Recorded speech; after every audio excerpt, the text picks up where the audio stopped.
Well, that's Anyway, I that's to digress. differentiate from the U, I understand, but I'm right? saying if I said Yeah. Miami University, if someone said that to me, I'd know it was Miami, Ohio. But hey, Maybe I should start referring it to Cornell University of New York, because there is a Cornell or College in Iowa. yeah. Oh, I thought your Cornell was Cornell College. So, but I think Bruce You mean Pearl. Cornell University that's going to the ECAC I think semifinals in hockey? That I Cornell? think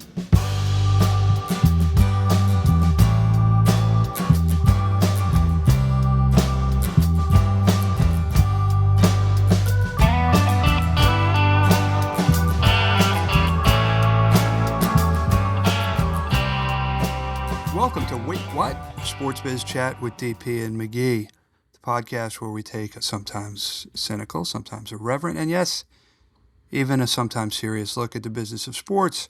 I'm your co-host, Tim McGee. and I'm David Parro. David, we did not celebrate our 150th episode. I think that is worthy of celebration. I do too. I do too. I'll fact toast that- you with my water bottle. The fact that Caitlin Clark water bottle. The fact that two people have that much hubris to think that there are people who want to listen to them 150 times is just outstanding. We're just cranking these things out. We don't have time to sit back and celebrate those milestones. No, we are the James Patterson of podcasts. What's on your mind? Well, I do want to spend some time talking about college basketball because, of course, we had Selection Sunday this past Sunday, and action starts tonight in the first four. Mm-hmm. But I feel like it's a weird poetic justice for the show and for the entire world of sports and the business of sports that in the final of the World Baseball Classic, which will be held tonight, we're recording this on a Tuesday, is going to come down to USA and Venezuela. For whatever reason, it just seems interesting. The numbers, by the way, the viewership have been good. The game is going to be, of course, played in Miami at Lone Depot Park. And I don't know, because we end up, not because we plan it, but we do end up talking about the political intervention in the world of sports. And given what transpired not too long ago in Venezuela, it seems wild. And I'm curious as to whether or not tonight's game is going to break the record, which was from USA versus Japan in the final from 2023, I believe, where they drew 5.2 million. Japan clearly has a big, and this is U.S. viewership, of course, has a big population base here, and it would do great, certainly in Japan and other Asian countries. But this one could be pretty strong. We obviously have a lot of immigrants here from South America and certainly from the other baseball-playing Caribbean countries on the eastern side of South America and certainly throughout Central America and Dominican Republic, et cetera. So I'm curious as to whether or not it's going to draw, but it's going to be a game loaded with great talent. I know that. And I think that's going to be the predominant story. I don't think the politics are going to be a big part of the storyline tonight. I think the announcers may say something about it at the beginning. They sort of have to. What I find is humorous is that these games at Lone Depot Park in Miami are averaging 37,000 fans per game. They won't draw that many fans. The Marlins won't draw that many fans in the first 3 months of the season. I'm wondering what the Marlins staff is even thinking. They haven't seen this kind of crowd. They're like, oh, that's what a crowded stadium looks like. That's what they're thinking. They're so one of those teams that has empty. They have a promotion, empty seat night. Come dressed as an empty seat and you get in free. Listen, I think Venezuela's got some great players. They've always had some great players, going back to guys like 𝘬𝘳𝗶𝗶𝗶 and back 60, 70 years ago. But I am disappointed at Italy's Cinderella run.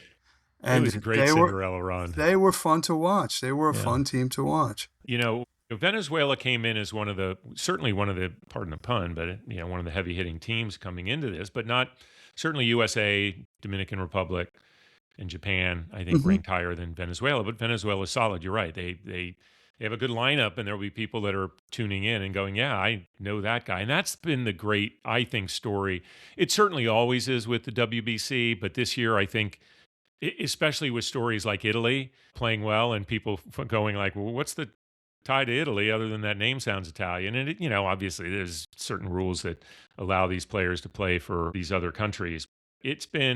I think it's such a great thing for the sport. And as I said last week, and I don't mean to repeat myself, but great for Major League Baseball as the purveyor of the highest level of this sport, to be able to show that players are playing this game in places around the world that maybe the typical fan didn't think of. Certainly, they know of the popularity of the sport in Puerto Rico, the American territory, as well as Cuba, and certainly in places like Venezuela, to some degree in Mexico, or to a large degree in Mexico.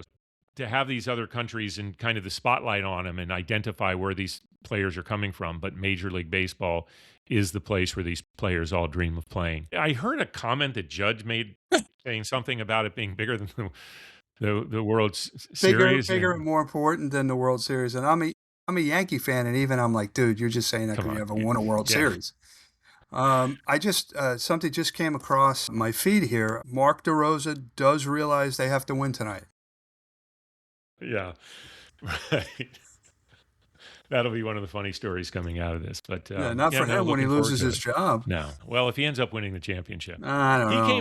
He came out certainly copped to the whole thing, which I guess he had to do. But he's like, "It's not correct. I did not know. I did not know that."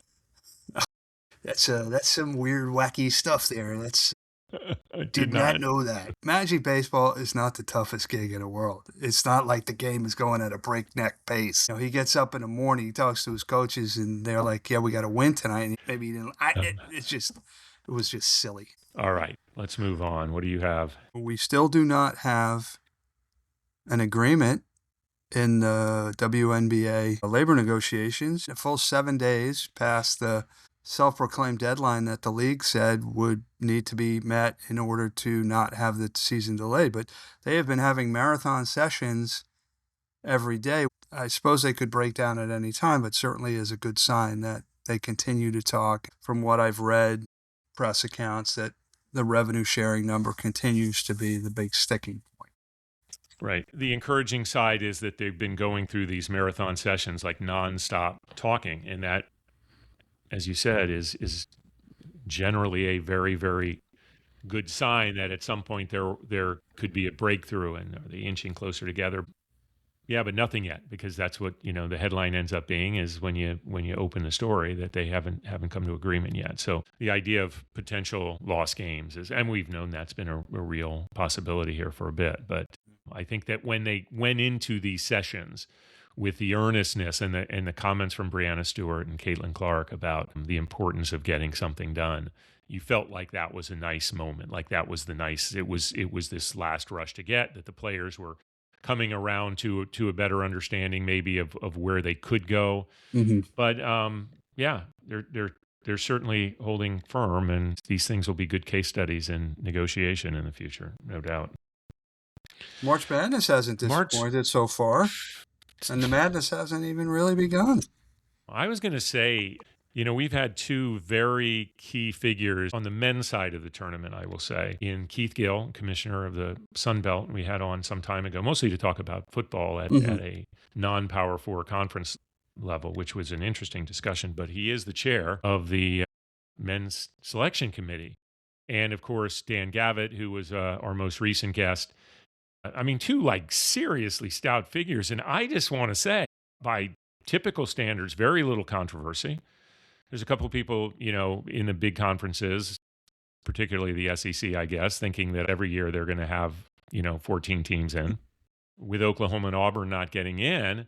And interestingly, the team that went undefeated that I think you have to put in Miami, Ohio, lost in their tournament, meaning that opened up a spot for Akron to get in, right, which then squeezed a little more of these things. But those are expected controversies. I don't even know if I'd call them a controversy. What they do is not easy, of course. And I'll just say that I thought Keith's interview with CBS immediately after the selection was really solid. Yes. And there certainly wasn't the controversy there was last year when UNC made it into the tournament. The controversy is coming from outside of the selection room. Good point. Most notably from Bruce Pearl, who originally said that he didn't think Miami of Ohio should make the tournament if they didn't win their tournament.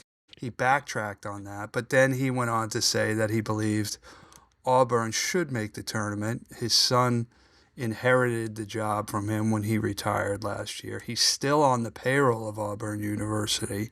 When he says things like that, it's not only rife with conflict, it's also lacks, in my judgment, credibility. Especially when Auburn goes 17-16. They were probably on the bubble. They didn't win their tournament, and now they can decide to either go home or go to the NIT. Yeah. But I think it was a bit ridiculous that he gets that sort of platform now while he's still on the payroll of Auburn University. I tend to agree with you. I thought it was an odd choice to have him there. I mean, you said that he backtracked a little on his thoughts on Miami. I hate saying Miami, Ohio, because the official name is Miami University. And as a Midwesterner, I know these things. It's not the University of Miami. But everyone has to say Miami of Ohio or Miami, Ohio. Well, that's that's to differentiate from the U. I understand, but I'm saying if I said Miami University, if someone said that to me, I'd know it was Miami, Ohio. But maybe I should start referring it to Cornell University of New York, because there is a Cornell College in Iowa. Yeah. Oh, I thought your Cornell was Cornell College. So, but I think Bruce Pearl, Cornell University, that's going to the ECAC semifinals in hockey.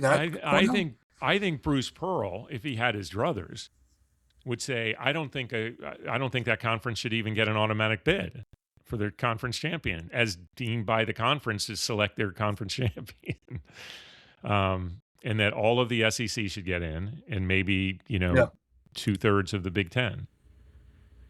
Well, there's some other news coming out. In this era of NIL and everybody talking about how everything's been ruined in college sports, I continue to be amazed at the numbers that I see in terms of viewership. They're 17% up year over year in men's basketball, and women's basketball had another solid year as too, only up 3%, but still up as the play continues to get better there and the rivalries get better and so forth.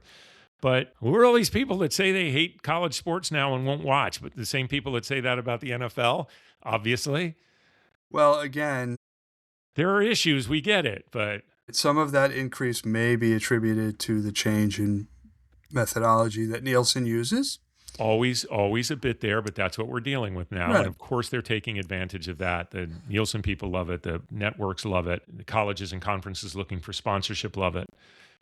The question is, how do you explain if the numbers go down next year?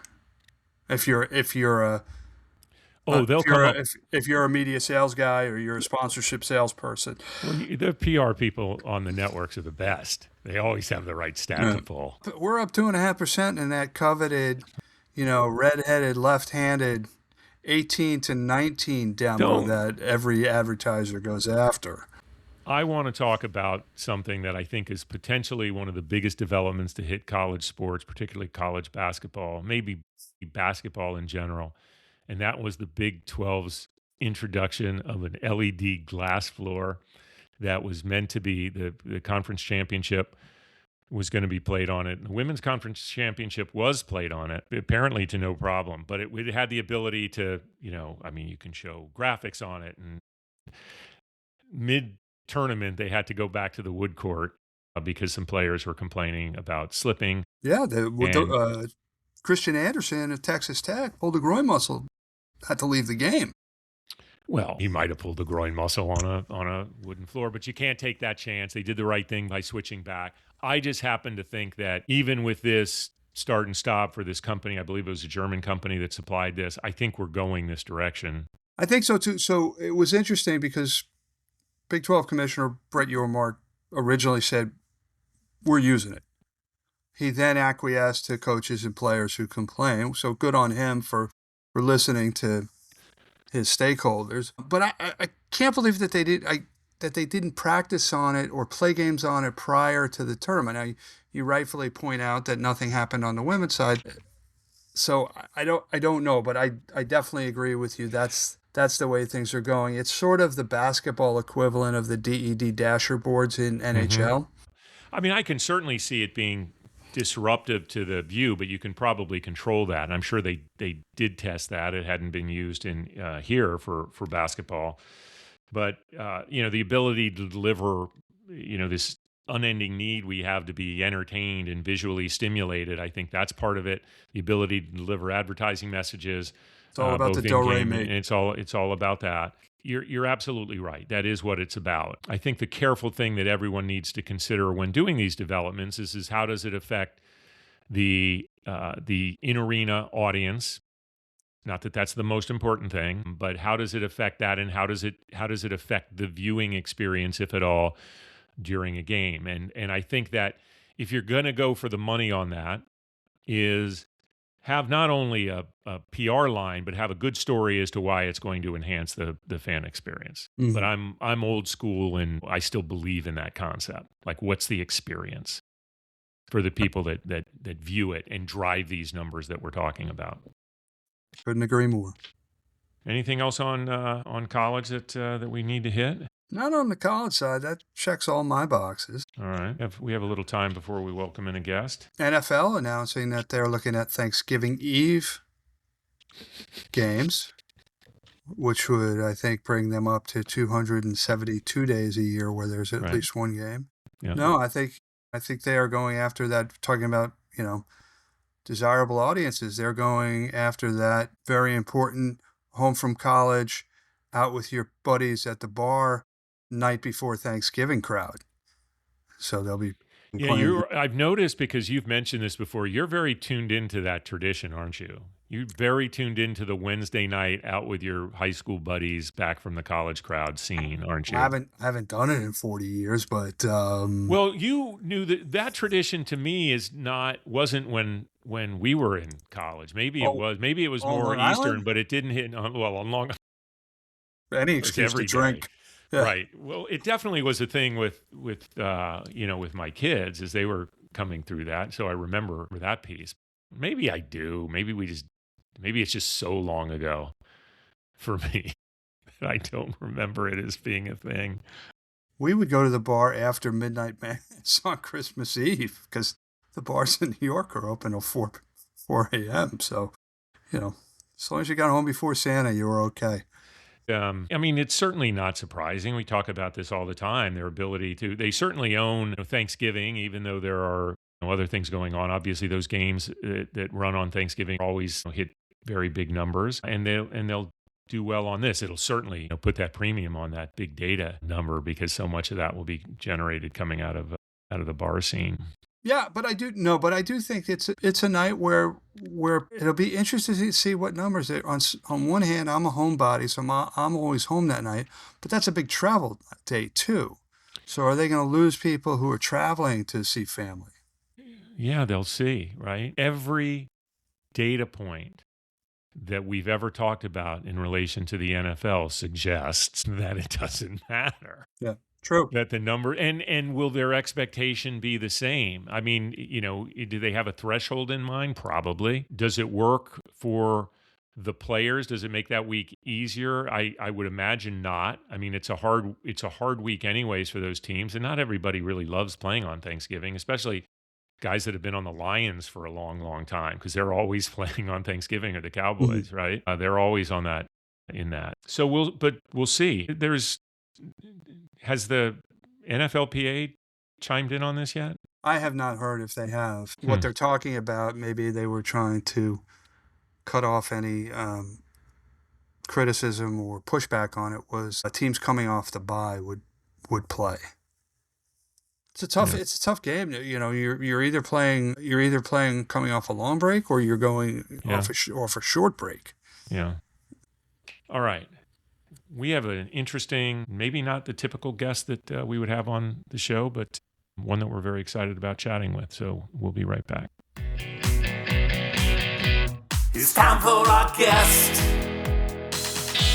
We like to shine a light on a wide variety of subjects concerning the business of sports, and that includes emerging properties that are carving out growing, loyal followings. One such property is Major League Volleyball. We're delighted today to welcome one of the league's brightest stars, Brooke Nuneviller of the Omaha Supernovas. I could be reading an hour if I covered even half of Brooke's accomplishments as an athlete, but I'll try to abridge that a bit so we can get to the questions. Brooke was named first-team All-League in each of the first 2 seasons of Supernova play. She was named 2025 Outside Hitter of the Year. She's the all-time franchise leader in kills, attacks, kills per set, and digs. She's a 4-time international medalist playing for the U.S. national team. At the University of Oregon, she earned All-American honors 4 times, including being named to the first team in her senior season. And in addition to being one of the stars of MLV, she's also a top player in Athletes Unlimited's unique volleyball league. So with that, Brooke, welcome to the show. Wow, David, you pulled some good highlights, I gotta say. Well, we try on this show for sure. Well, listen, we really do appreciate and we're looking forward to this discussion. So if we can go ahead and jump right in, you're about a third of the way through the season right now from a pretty high level. Can you give us a sense of how you feel the season is going? And I want you to pay particular attention, if you could, as to how it matches up with your expectation in this, what technically is the first year of Major League Volleyball, even though you've been with the Supernovas for a couple years, starting the original, which was somewhat of a merger between the two entities. So just kind of match up your expectation and feel free to talk about how you feel the season is going from a, kind of on the court standpoint as well. Yeah, from a player's standpoint, I wish I could give you more, but it's been a really seamless transition, honestly, from the previous Professional Volleyball Federation is what we used to be called to now Major League Volleyball. We have a lot of the same coaches, a lot of the same ownerships of the previous leagues, but I think the things that are going on behind the scenes are like big changes. Like we have some big time hires of new owners and potential future franchises. We also hired a new league commissioner. So I think there's a lot of different things and improvements that have been going on behind the scenes. But from a player standpoint, I would say it's been a really seamless transition. It's really similar to last year amongst some like minor improvements that the players will give feedback to. But yeah, no, it's been great. I think MLV is like a really enticing name rather than PVF. I think like if you look up MLV, it's Major League Volleyball instead of, you wouldn't know what PVF is, but no, it's been awesome. And from a team standpoint, from a Supernova standpoint this season, we're getting over a little bit of a hump. We had a little bit of a losing streak, but I mean, every day we've been getting better in the gym, and I think we're just improving now. So I think we have about 10 more games left of regular season, and then there's a 2-match playoff that you would hopefully do one semi and then one final. You're playing in Omaha, which is widely considered a hotbed of volleyball in the United States, one of the top, if not the top, markets for the sport. Why do you think that is? What is it about Omaha that they've taken to volleyball so much? And what's it like to play there in a market like that? It's been incredible. Last time I spoke with David, I was just saying how we really don't have professional, like your NFL teams, your NBA teams in the state of Nebraska itself. So a lot of the sports fan base, they'll either go outside of the state, maybe like a Kansas City team, or just anywhere else in the country. But within the state of Nebraska, a lot of the fans tend to look towards the University of Nebraska, the Huskers. Like we have a massive, massive Husker fan base in the state of Nebraska.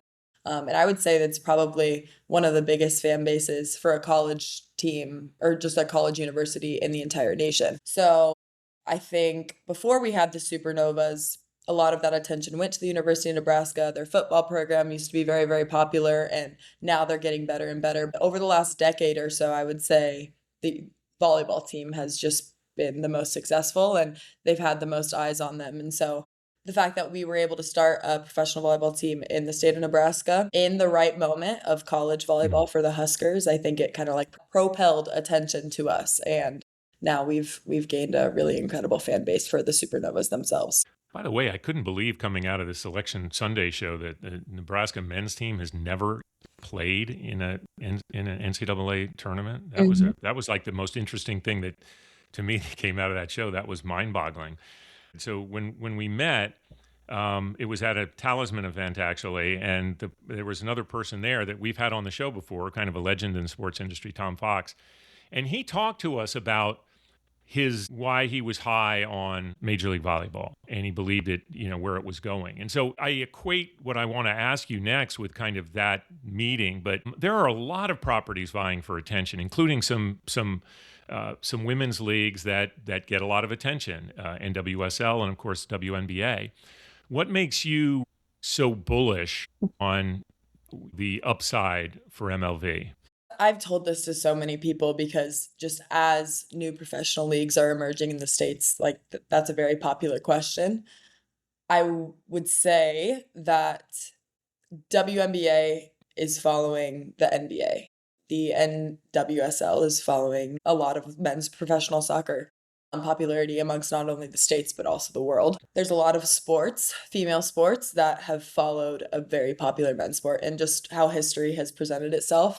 Men's sports have dominated a lot of it. And so now female sports are starting to take the lead. But what's interesting about the sport of volleyball is that the main attention and the main popularity is actually the female side. And so we haven't had like a men's side to follow. There's pros and cons to that. One, like we're kind of at the lead, but two, like we don't get the funding that is backed up by like the NBA and just other male dominated sports. So I think like what's really exciting is that now the attention is on the sport of volleyball. And as I mentioned before, I think that starts with college volleyball. It's just exponentially increasing viewership and just popularity over the last few years. And now that's transitioning to the professional world as well. But I think we have superstars that are coming out of the college game that are now entering the pro game, and those attention is just going to follow to professional volleyball. But now that the attention's on it, I think the female just side of the sport is just going to propel, and it's just going to continue to draw more and more. She answered that like way better than Fox did, if you ask me, Tim. What do you think? I'm not going to disagree. Brooke, you started your professional volleyball career in Turkey. What was it like playing overseas, in Turkey in particular? And how did that shape your view of the need for a successful professional volleyball league here in the States? I had an incredible experience overseas. And before the last 3 seasons here in the States, that was the only option for college players. And a lot of us don't even really have that much information leaving the college game into like what was considered the overseas professional experience. I think we had to reach out to a lot of vets that have been in the game for a while, that were in Turkey or Italy or wherever. We had to reach out to overseas coaches. We had to have conversations with agents in the last few months of our senior season. So it was really just unknown territory. And then you kind of jumped right into it. Luckily for me, like I jumped into a really strong league. I learned a lot from my coach. My team was incredible. You definitely get like kind of a cultural shock at first. You have to make some adjustments, not even just like in the country of Turkey, but also just the sport. Like people overseas just play the game a little bit differently from country to country. They have different styles and things. So definitely an adjustment, but just something that I've never taken for granted. Even the hardest times I had, like probably like some of the biggest mental struggles of my professional career so far started in Turkey. And it's just with all those little adjustments, obviously you're now a rookie in the professional game in one of the strongest leagues in the world. Like you're going to be a little bit humbled. And so I think like I learned a lot from that, but just had an incredible experience. And then bringing that back to the States, every single person, unless you were a rookie coming out of college, had played overseas. So they were kind of emulating their experiences and sharing what makes a strong professional league here in the States. But I didn't even realize that the US was getting a professional league until we started in January of 2024. I didn't realize anything until May of 2023. So it was like 6-7 months until our next season. And I was still getting information, and I kind of just blindly committed to this league and on a leap of faith. You don't even know if you're going to get paid, but it was the best decision I could make, and we're just continuing to build it, and I'm very excited to be a part of it. Just a quick follow-up. Do you think some of those mental challenges you faced, were they a result of being homesick, or what do you think of what were you healthy your whole time over there?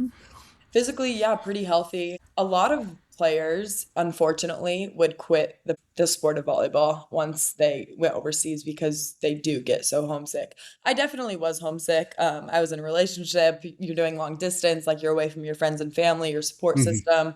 Even when you go away from college, you're just a short flight away from your parents or brothers, sisters, whatever it is.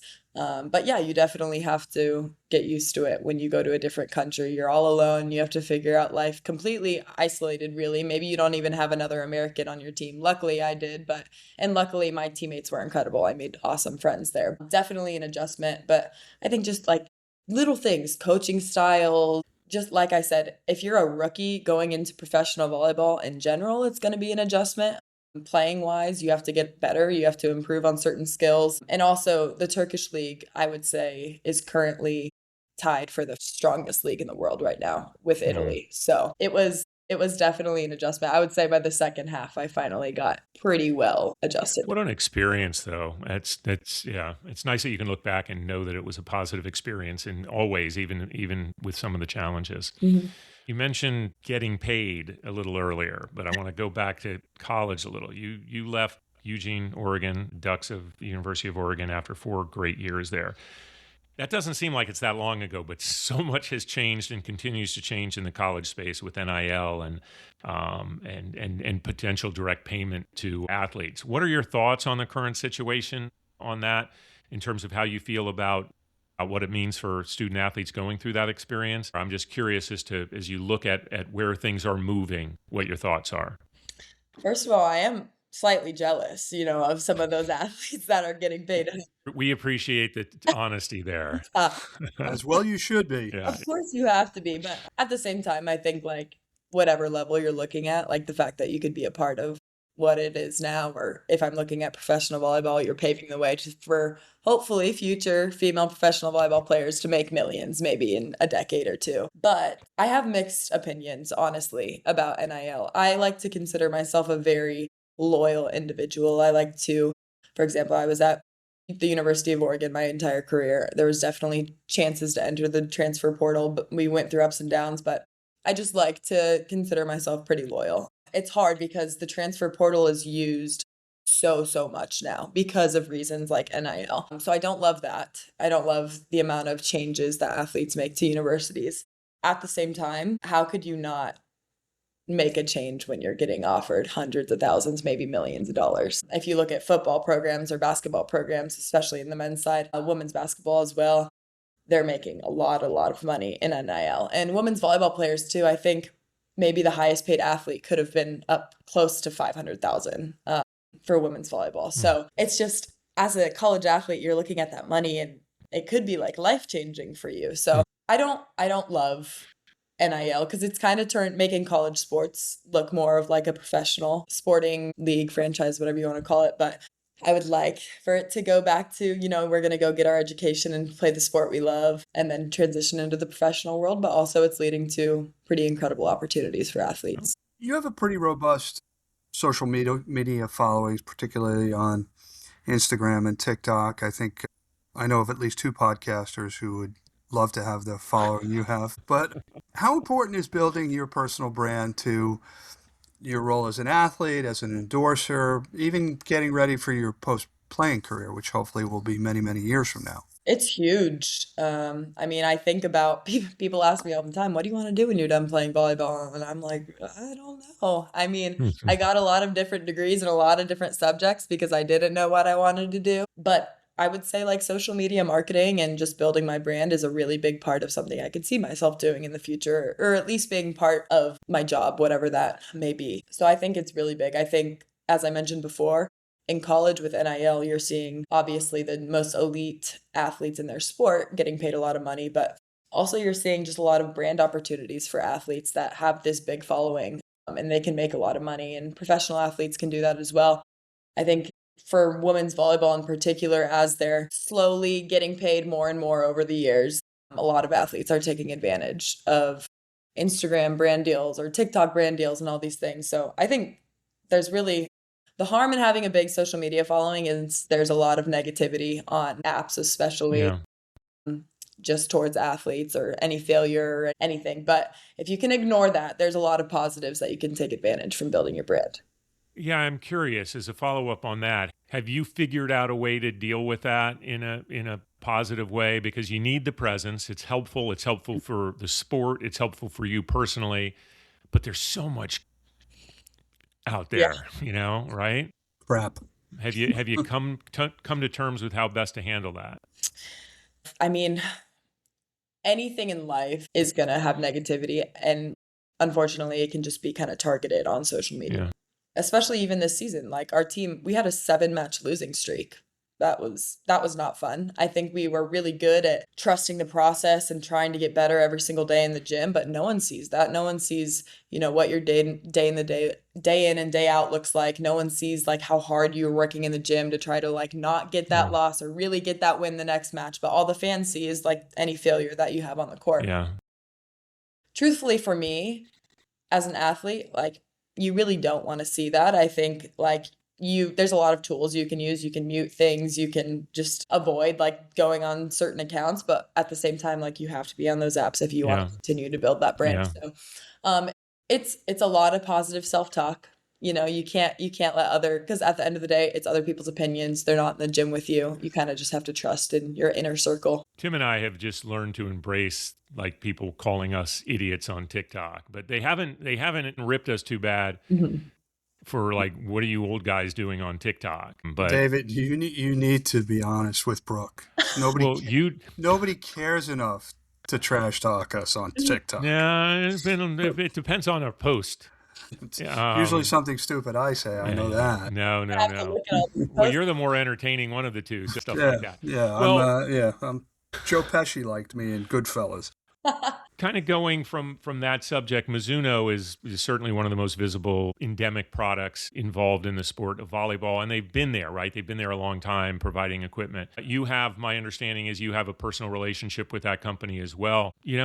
Opportunity to talk about that brand, how important they are to the sport, and how important they've been to you as an individual athlete.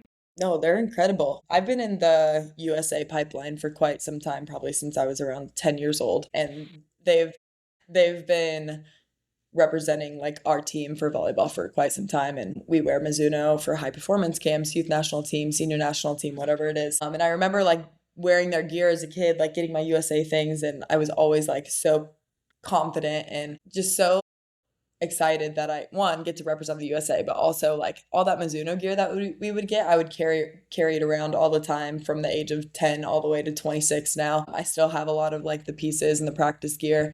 And I remember when I got in the senior national team, I was like, oh, these are like my favorite shirts. I'd work out in them all the time.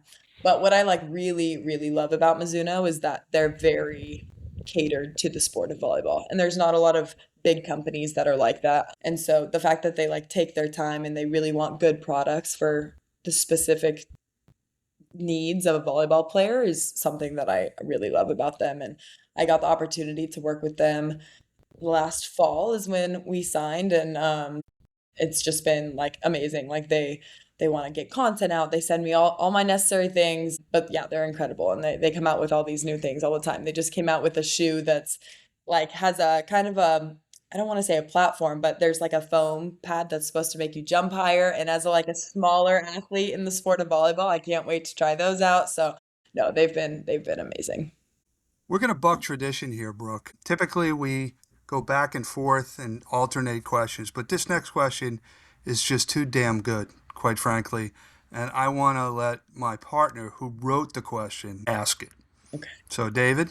So we have an audience, despite what Tim says, we have an audience that is made up of great, sports business executives around the world, actually. We're heard in countries that certainly Wayne Gretzky doesn't know how to pronounce, and we might not. But they don't necessarily know all the ins and outs of volleyball, I don't think. Not to the level I did, as evidenced by my introduction.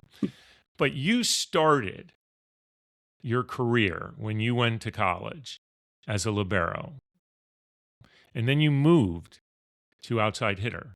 And that seemed to make a huge difference. Now, the question is, tell our audience what the hell a libero is that might know kill or set or even dig or pass or bump, whatever, but maybe not know the libero title. So explain that to us and to our audience. Yes. So luckily for people that don't know a lot about volleyball, when they just do an eye test and they watch a match, or if they see a picture or anything, a libero is always the one in a different colored jersey. And basically, to simplify everything, we have rotations that we have to do between every point, and every single player has to go into the front row or into the back row eventually. But the libero position, if they have a different colored jersey on, they stay in the back row the entire time.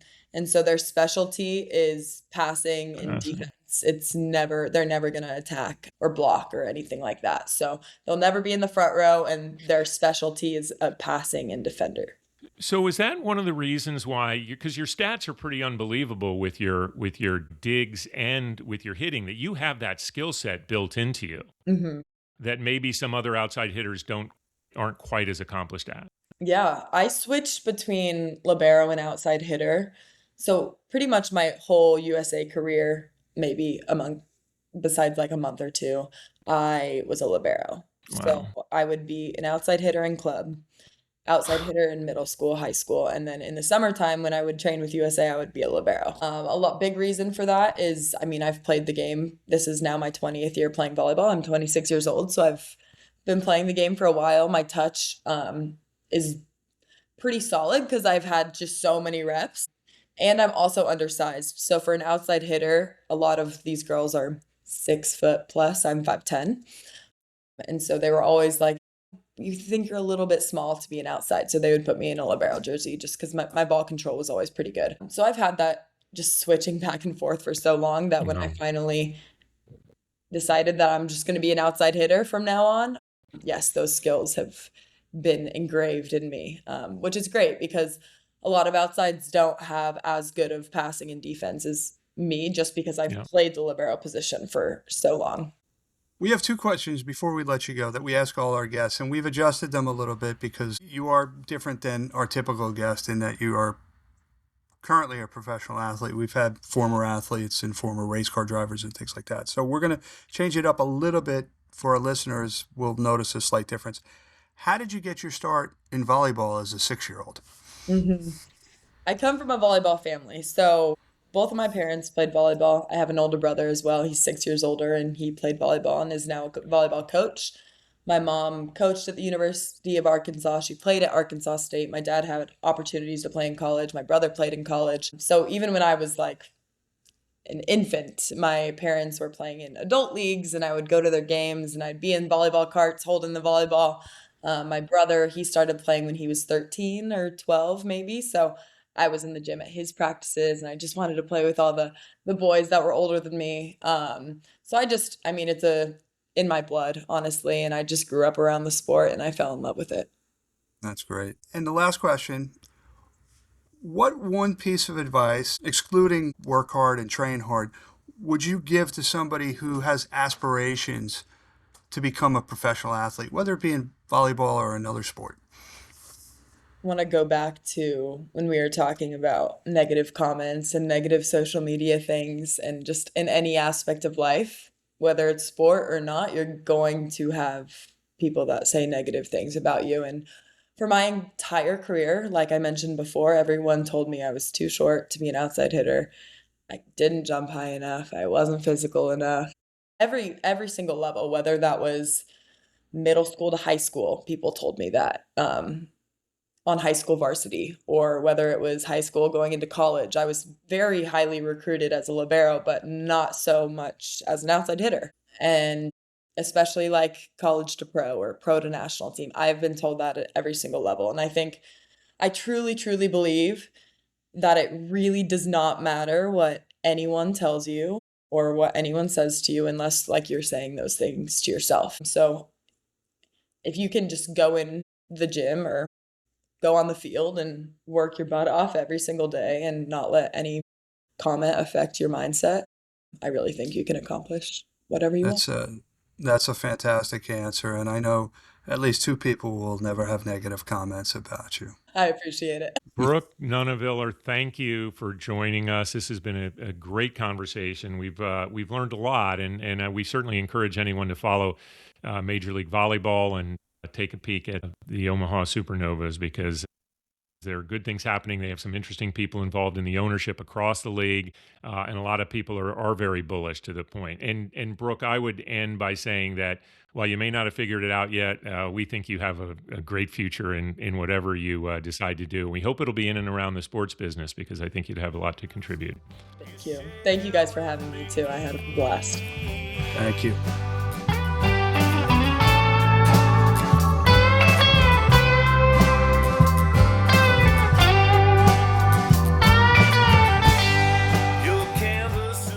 Well, that was a fun conversation. As you pointed out, I don't think we've had active professional athletes before.